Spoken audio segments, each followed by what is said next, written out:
this is the sugar pine. I'm just going to sand a little bit of it. I'm using just a little block of wood with some stick it 80 paper on it. And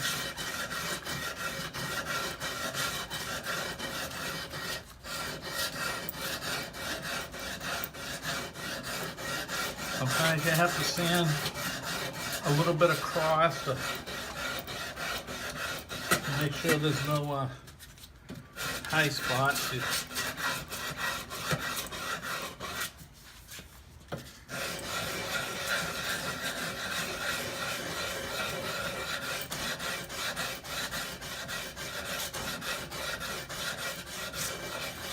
Sometimes I go in a little circle.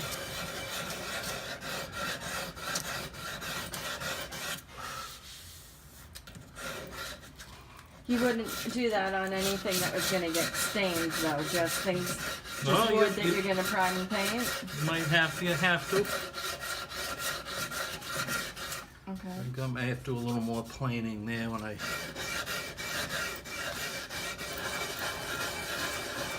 Sometimes what you can do is, if you have to sand in a circle or across,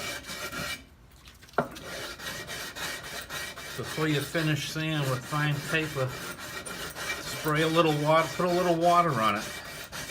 I just use a spray bottle and spray it, and it'll pop the grain a little, and it might help you to see the scratches and get them out.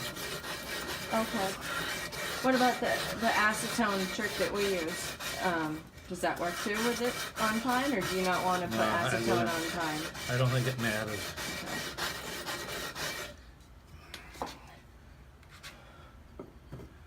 Here's another little block, just a smaller one, a little stick-it paper. What happened to my one with the felt on it? I do have one, a small one, about this size.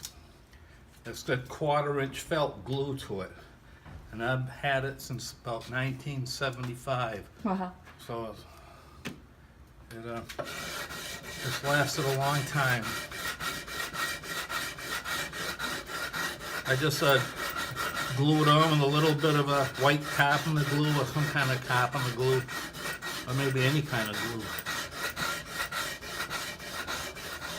So the question that we had was about the different, the growth of the pine, the softer and the harder woods. You're better off using a block for most of it, but at the end, you'll have to hand sand it with different finer grits, medium and fine grits. So it's just a matter of, you gotta take a long time to smooth it up. I use my FS tool, which cuts the time way down. Maybe once you use a block with some 80, you can go over it with a little palm sander in 80. That's the most important sanding, is the coarse paper, to get all the marks out. Yeah, every grit finer than 80 is faster. 80 takes the longest. Once I have this all smoothed up the way I want it, because it's pine, I'm going to put on at least 2 coats of shellac. Yeah. And you can varnish or paint over that. All right. So that's, I have to do a little planing right here, a little hard spot. Okay. So it's just a matter of working on it. It takes quite a while. And the sandpaper won't last forever. This one here is 60 grit. You can even use that. But if you use 60 or 80, you probably got to use 80 or 60, 120, 180, 220, 280.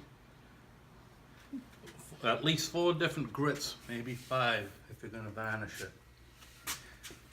Maybe we'll move this.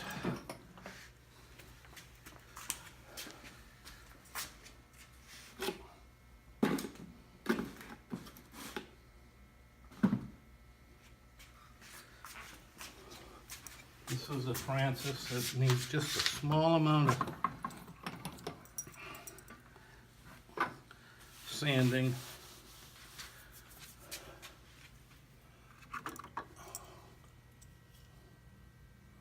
Remember, I put a bung in. Or a plug, we call them plugs or bungs.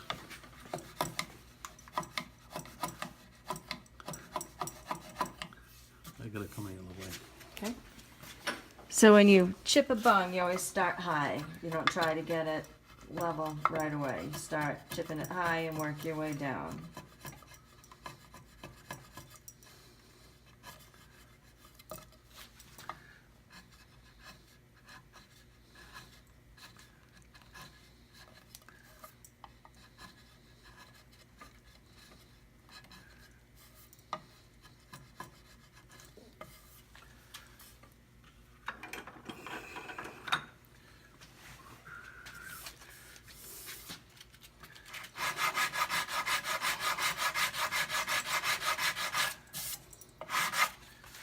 Alright, that's 80 paper.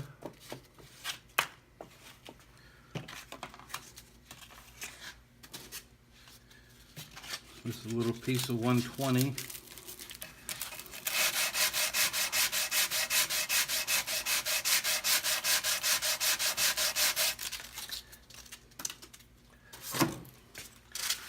A little piece of 180.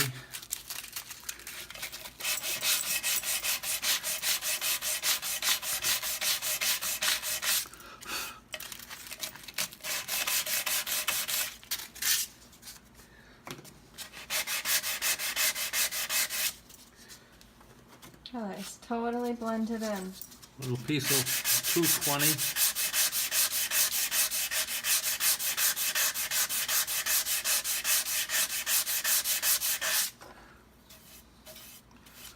Remember, if you're not sure, you can always spray a little water on it and let it dry, and sand it.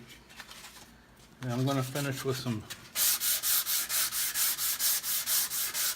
280 grit.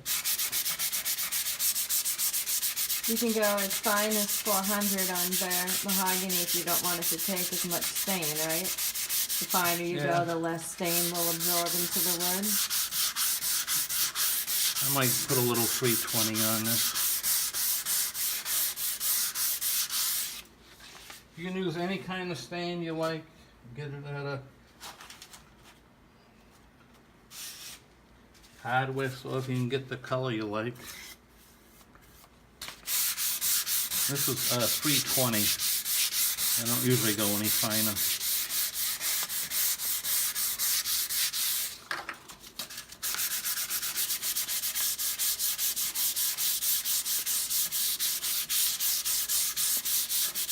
So what about the debate about mahogany with staining or not staining?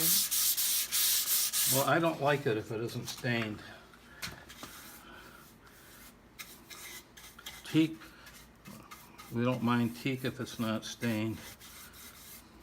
We don't normally stain teak. The basswood, if you were going to varnish the basswood or the pine, you might want to put a little stain on it.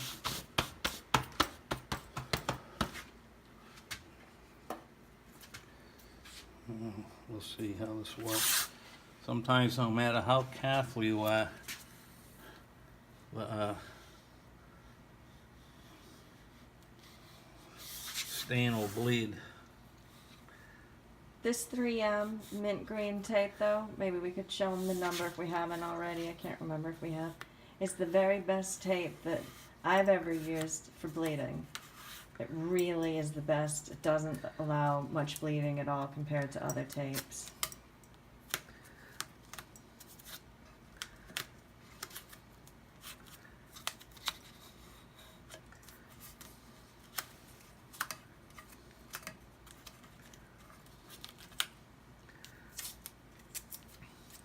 You might be better off, I didn't do it, but to use a narrower tape, like 1/4 inch to start, and then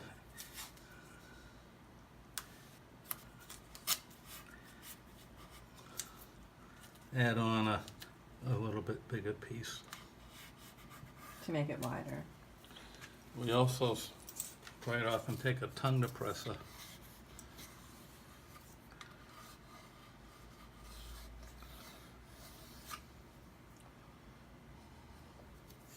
Why don't you show how to press it down where it overlaps?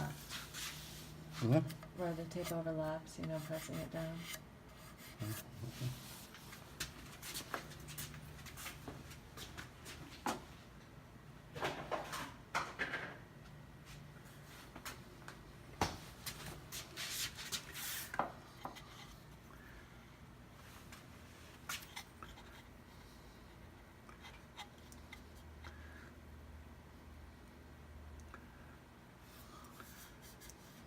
The narrower the tape, the easier it is to make curves like that. This is wrinkling a little bit there, but I'm going to paint the basswood so it doesn't matter if a little stain gets on that. The keel, I don't know what I'm going to do. I may stain it and varnish it a different color. You can always paint over the stain and varnish if you're not happy with it.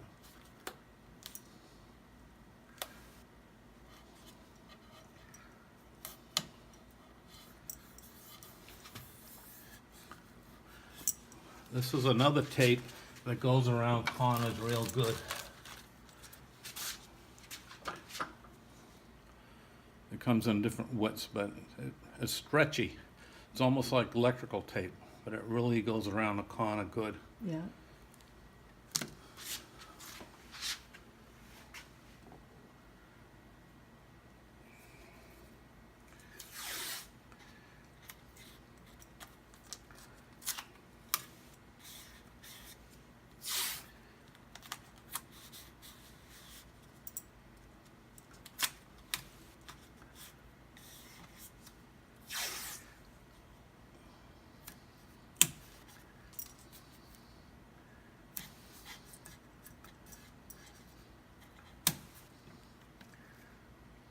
That second row of tape doesn't have to be nice and neat like the first one, because it's just for if you overlap with your rag or your brush. You probably really don't even have to do it if you're going to paint the hull, the top sides.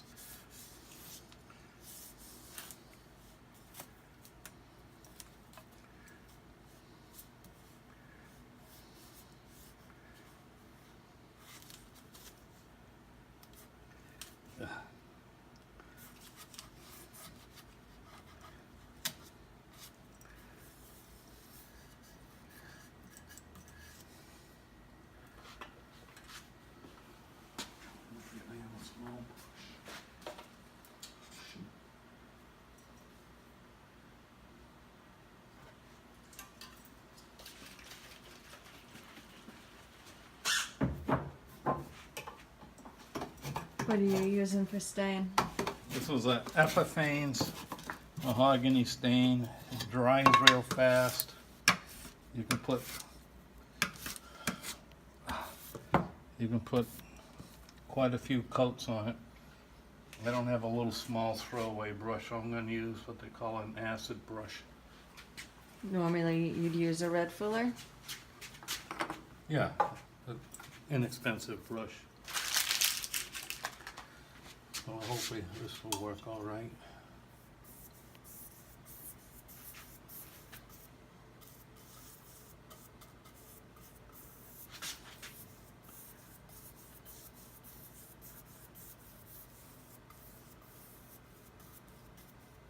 You don't have to be too neat putting your stain on, because you're gonna wipe it off. Well, this stain is so thin. You almost, if you're careful, with a half-decent brush, you really don't even have to wipe it. But, It all kind of absorbs in. yeah, but I'm going to wipe it just a little. I hope this isn't bleeding. If it is, I'll sand off the stain or I'll paint the keel.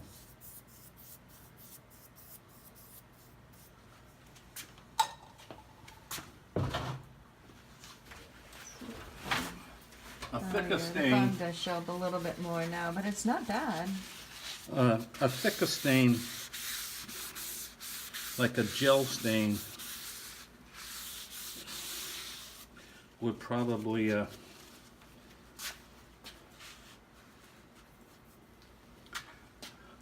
wouldn't want to run underneath the tape so much. Right, because it's not as liquidy. Yeah, we usually use gel stain. We don't, I guess here goes. Yeah, a little bit back aft. Yeah, but I don't care about that. Right. This was the To get one. it painted anyway. Oh, not bad. What little is there I can sand off? Not bad. So the Under the teak will be counter. varnished, the rub rail, the toe rail. This will probably be painted white. And I'm not sure what to do with the basswood here. It's a little piece of teak, and this is actually plywood with the rudder. Or maybe I'll mix up some kind of a thin stain to stain it. Yeah.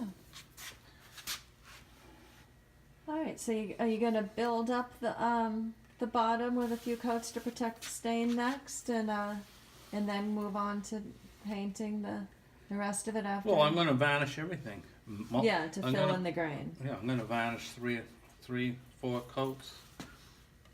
instead of using paint to fill in the grain. You use the varnish. Well, it'll fill in most. That's a little